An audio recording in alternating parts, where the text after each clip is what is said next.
Dragi prijatelji, draga braće i sestre, dragi prijatelji našeg video kanala. Evo, sada već skoro četvrta nedelja da se nalazim u izolaciji, odnosno u takozvanom nametnutom karantinu, kao i verovatno svi vi koji me sada gledate i koji pratite naš YouTube kanal. Od početka ovog vanrednog stanja političari, znači naše vlade, da li u Evropi ili u našoj otadžbini, mediji i takozvani eksperti nas sa određenim stvarima bombarduje. A šta je to? Strah, panika i histerija. I to je ono što je najpogubnije za nas u ovim vremenima. I zato mi kao pravoslavni hrišćani treba da vidimo šta Hristos kaže na sve to. Hristos kaže nam, ne bojte se.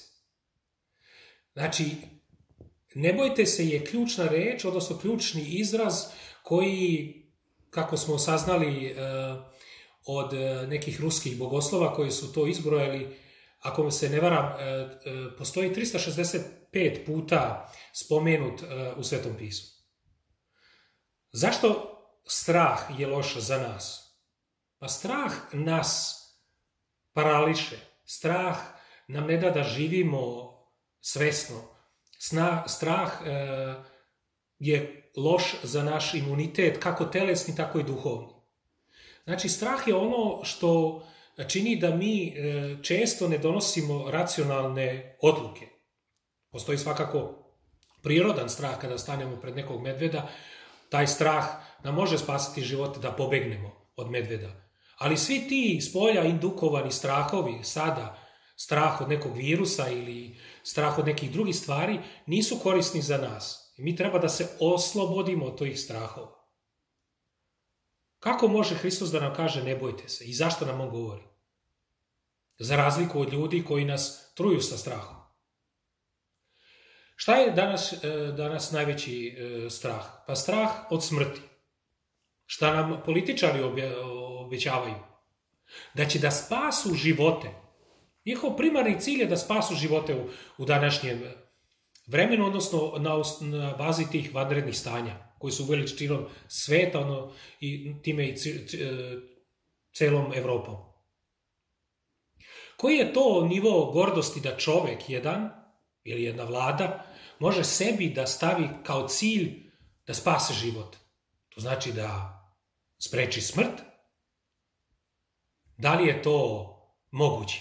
Pa svakako da nije moguće i čoveku nije dato da sačuva život u toj meri da spreči smrt, jer smrt je izvesna u našim životima.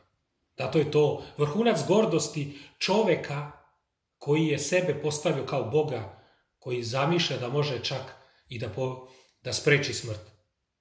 A ko je jedini koji može i koji je uspeo da pobedi smrt? Pa upravo Hristos. Bogo čovek je na krstu pobedio smrt i vaskrsenjem njegovim dao nama ne samo nadu, nego i saznanje. I u to verujemo da postoji život posle smrti i da mi nemamo potrebe da se bojimo smrti. Pogotovo mi Srbi imamo u svojoj istoriji mnogo primjera toga da su naši preci bili daleko od toga da su strahovali i da su bili pune nade i vere i ljubavi prema svojoj veri, prema Hristu i nisu se bojali smrti. Đakomo Vakum, koga vode Turci da nabiju na kolac, čak govori nema lepše ili nema bolje vere od hrišćanske Srbije, Hristov raduje se smrti. U tome je sažeto sva ta poruka Hristova, ne bojte se. Zato mi nemamo danas potrebe da se bojimo i treba da se klonimo svakog straha. Znači, ključno je sada da ne dozvolimo, iako nam se svako veče nameće taj strah preko medija, da ne dozvolimo da strah uđe u naše porodice, da strah uđe u nas. Jer je, kao što sam rekao, on je poguban za naše duhovno i telesno zdravlje. Dakle, čuvajte se toga. Kako danas možemo najbolje da se čuvamo? Pa time što ćemo se moliti.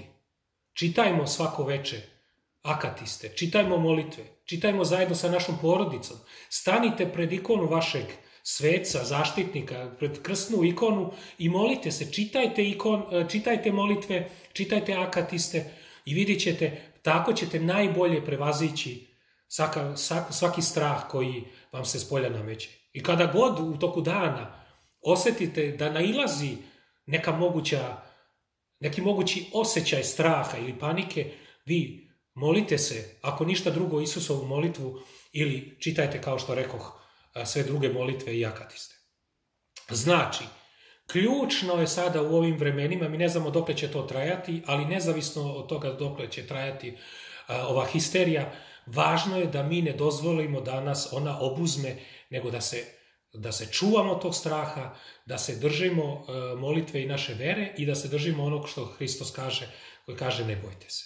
I onda smo u svakom slučaju na pravoj strani i Bog će nas onda sačuvati većih zala. Ona druga stvar koju bih također teo u ovom prvom obraćanju da napomenem jeste taj naš odnos prema crkvi. Naša crkva, naša srpska pravoslavna crkva ili generalno pravoslavna crkva je sveta i saborna. Jedna. Mi imamo jednu crkvu. Što znači da mi smo dužni da čuvamo tu crkvu jednu, njeno jedinstvo i njenu sabornost. U ovim vremenima opšte histerije i opšte gludila i širenja straha i panike, mi hrišćani pravoslavni, mi Srbi smo dužni da sačuvamo smirenost. Da budemo smireni i da ne potpadnemo pod neke druge vidove histerije. Da mi sebe uvučemo u neku histeriju time što ćemo nepromisleno kritikovati sada crkvu i napadati crkvu, da crkva kao tobože treba nešto da uradi, da nam nešto omogući ili da se crkva izbori tamo za nešto i tako dalje. Mi treba prvenstveno da budemo budni, ali istovremeno da budemo smirni, da slušamo našu svetu i sabornu crkvu. Nije crkva ni patrijarhova, ni sinodska, ni od nekog jednog vladike, nego je ona saborna, znači svi u nas. I zato smo dužni da je svi zajedno sačuvamo, ali u smirenošću. Sada u ovim teškim vremenima. Svakako da nijednom vladici ili patrijarhu bilo koje pravoslavne crkve, pa i naše, nije palo tako lako ta odluka da se sada liturgije smanje ili da se njihov način praznovanja i služenja da se promeni i da se možda čak stavi van mogućnosti vernik da primi pričešće. I ne budimo sada tako i egoisti da tražimo za sebe da nama sada, danas treba to pričešće ili inače ćemo preživjeti. Ugledajmo se na naše pretke. Pa kako je bilo našim predsima za vreme Turaka kad su im rušili crkve, ubijali monahe i palili manastire? Kako je bilo našim predsima za vreme nezavisne države Hrvatske, kada su sve sveštenike i sve vladike pobili monahe, kada su srušili sve crkve, kada 4 godine nije bilo ni jedne liturgije, ni jednog pričešća, pa se ipak sačuvala naša vera i naš narod. I danas u tim srpskim selima koji su se još ostali u Hrvatskoj se uči ćirilica i deca idu na veronauku i crkve su opet pune. Dakle, nemojmo biti maloverni i malodušni. Nemojmo sada očajavati, nego budimo zajedno. Sačuvajmo zajedno crkvu. Pa makar sada bili kod kuće. Sledimo apostola Pavla koji kaže da je porodica crkva u malom. Znači, sačuvajmo našu veru u malome, u toj crkvi i budimo smireni dok ne dođe opet trenutak kada ćemo opet moći ići u crkvu da se molimo i da primimo pričešće. I još nešto za one koji su tako veliki revnitelji koji sada pišu petice i ne znam šta, ne bi li se patrijarh izborio tamo da pusti da bude pričešće ili da bude liturgija.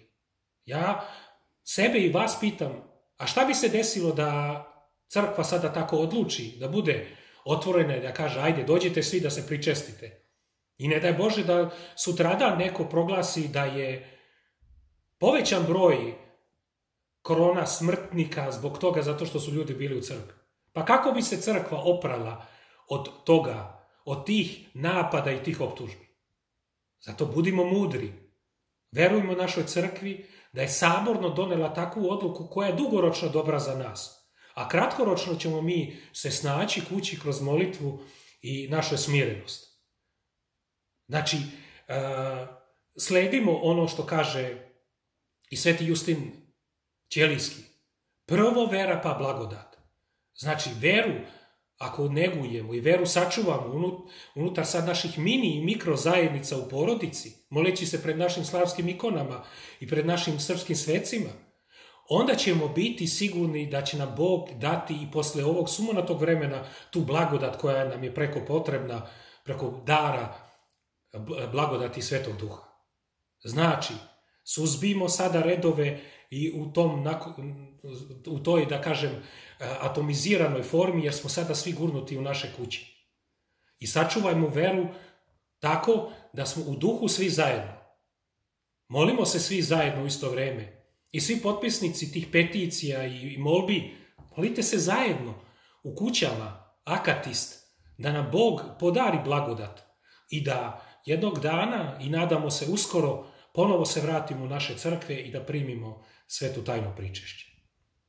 Dakle, na kraju još jedan put da sumiram poruku ovog današnjeg obraćanja, mog prvog u ovim vanrednim okolnostima. Znači, prva poruka je Hristova, ne bojte se, i drugu poruku koju treba da sledimo, da budemo smireni i da slušamo našu svetu sabornu i apostolsku crkvu i da tako, sačuvajući svoju veru i svoj duh, ne padajući u strah, dočekamo vaskrsenje Hrista i da to vaskrsenje i pobjeda na smrti deluje na nas blagotvorno i da nema potrebe više da budemo preplašeni i da živimo u strahu. Neka nas Bog blagoslovi sve i nadamo se skorom završetku ove histerije, ovog ludila. Svako dobro i pozdrav od mene za vas sve.